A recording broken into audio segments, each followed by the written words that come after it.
na yung taas niyan. Kaya ka mababa. Try ko nga.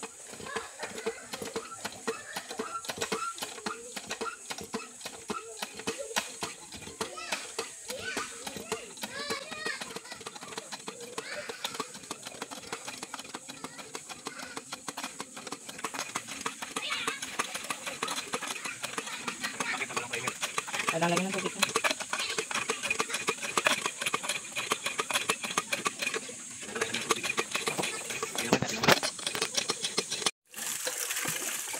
Lalo bukas sa puti kanina.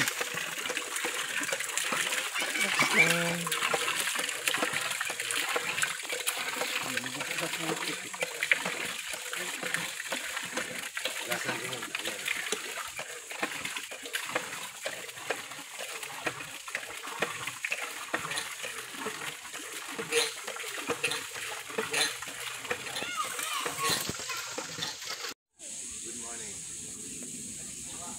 Itong project namin dito, multiple project to actually, isang balos pero marami kakabit. So ito na yung una, manual na pump. Ayan.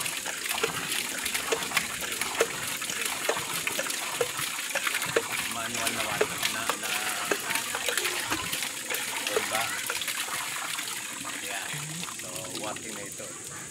Budas. Ano na siya? Naka-ready na. Ayan. Yung pala sa baba yung foot valve. Ayan. Ready na yan siya. Ang ikalawa yung water pump. Which is ito na rin yung dulo niya.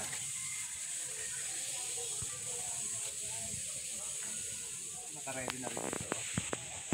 Meron na rin itong foot valve.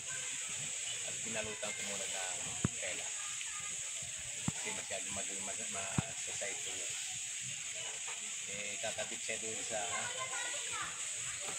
water pump ngayon. Nasa likod ng mangga. Yun ang major na major na project. Backup na lang yung manual na pitchel na bomba. And then meron pa akong isang dito.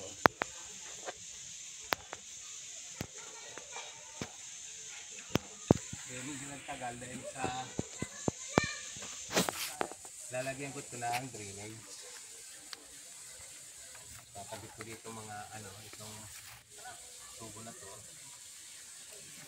Yan tubo na yan. Ito. At kung maiksi pa, extend ko siguro ng 3/4 na lang na PVC para mayroon akong outlet na continuous na may release mo dyan since pababa na yung load. Okay. Higit sa lahat, ang importante doon, abang yung parlo sa rampa. Diba? And potentially, kahit wala ng electric na water pump, akit ang tubig. Baka, next year o mga 2 years from now, gano'n na maging project natin. Right now, ito muna. So, balon,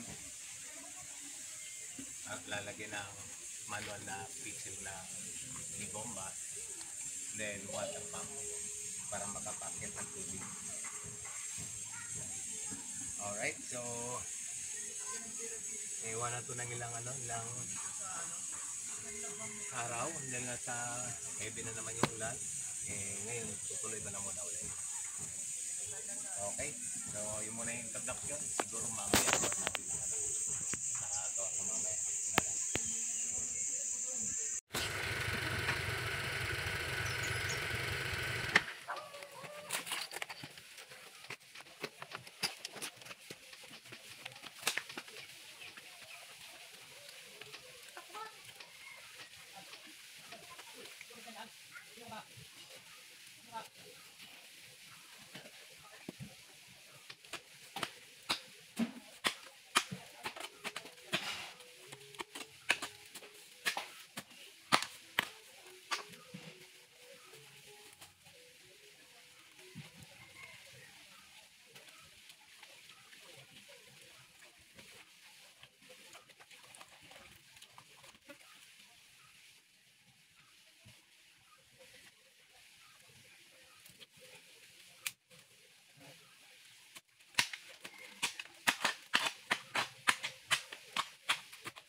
Ayan.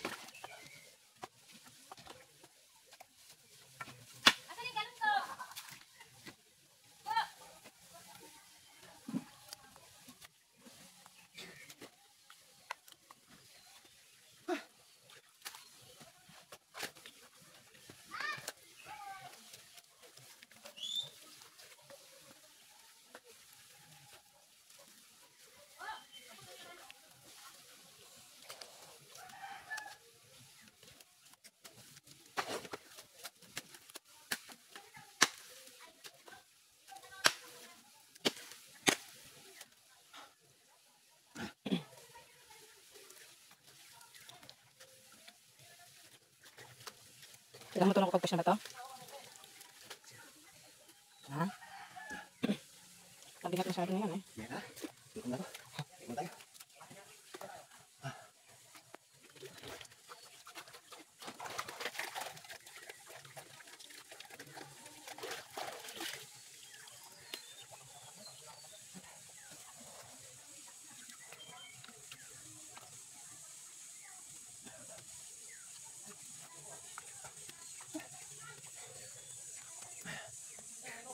Teka rest.